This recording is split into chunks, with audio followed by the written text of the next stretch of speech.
Gemini 7 here, Houston out of your 8. Loud and clear. 7, go ahead. Have bogey at 10 o'clock high. I have the booster in sight still, but that's not the booster. Listen to this. December 1965. Two of the best pilots in the world, Frank Borman and Jim Lovell, were orbiting Earth at 28,000 kilometers per hour aboard Gemini 7. Suddenly they detect a bogey, an unknown object, at 10 o'clock. Houston panics. It's just space junk, but they insist. Particles are escorting it like an intelligent escort. This is not fiction, it's official NASA audio. And today, welcome to Spatial Paradox. Stay because what's coming about Archive D3A rewrites history. Imagine Gemini 7, a record-setting mission, 14 days in orbit. Borman and Lovell weren't rookies, nor just astronauts. They were the best test pilots in the world. On December 15th, at 260 kilometers altitude, Borman reports, "I see the booster and something else at 10 o'clock.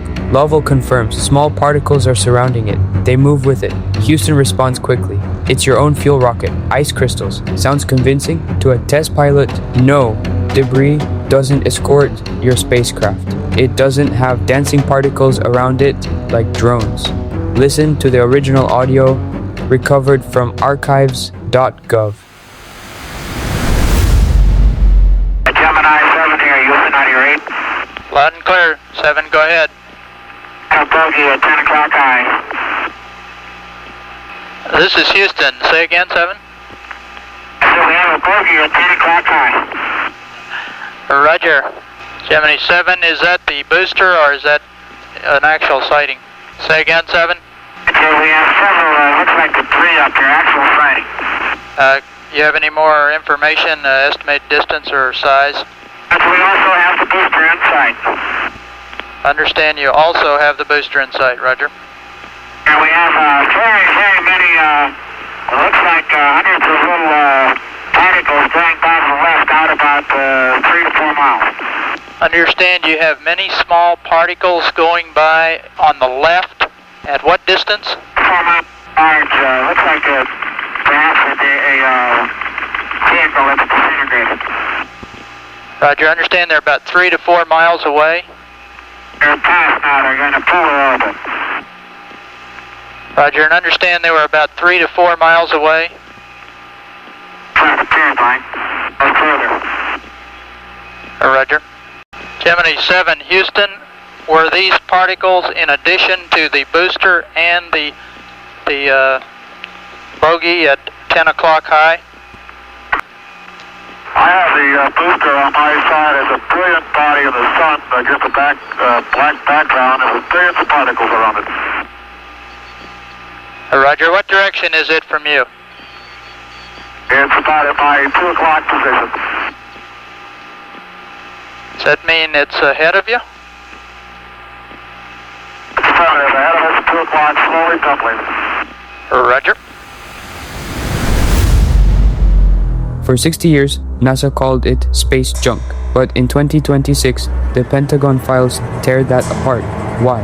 Because that bogey left an electromagnetic signature, identical to objects detected by naval radars in the Pacific months earlier. Let's break it all down step by step with the raw facts from the declassified files. Don't skip ahead, because this gets intense. First, the pure sighting. Borman nails it from the start. I see the booster at one exact point and the object at another completely separate. Two different things, hundreds of meters apart. For a pilot like him, there's zero chance of confusion. Then comes the escort that changes everything. Lovell jumps in and describes small particles dancing around the bogey, moving in perfect formation with it. Ice, please, ice disperses in seconds at 28,000 kilometers per hour. This was structured, coordinated. The visual signature of advanced plasma propulsion, recent USAF studies confirm it 100%. That blue-green glow is identical to modern experimental prototypes. But in 1965, impossible for us. And that's when Houston's desperate response comes in, which gives the whole thing away. Guys, check the space junk catalog. That's all it is, they insist, almost pleading. But Borman and Lovell, the world's top experts, flatly rejected. These weren't rookies mistaking reflections. They were witnesses to something maneuvering intelligently. Connect the dots, clear sighting, impossible escort, frantic denial.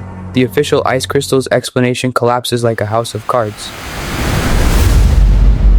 This is not isolated. Similar to Gemini 4 months earlier, coincidence? The files say no. It is technology operating in our airspace. Since the 60s. Watching. Waiting. I'm not talking about invasions, just facts. What is an object like that doing next to your ship? Curiosity? Surveillance? If Borman and Lovell saw that we are not alone, why do we keep pretending space is an empty desert? Leave me your theory in the comments. Was it a silent warning, or just an observation from eternal surveillance? But before you go, remember this. The truth is not what they show you, it's what you dare to question. Question everything, even this video.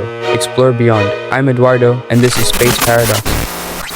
Subscribe. You won't be able to believe the next file.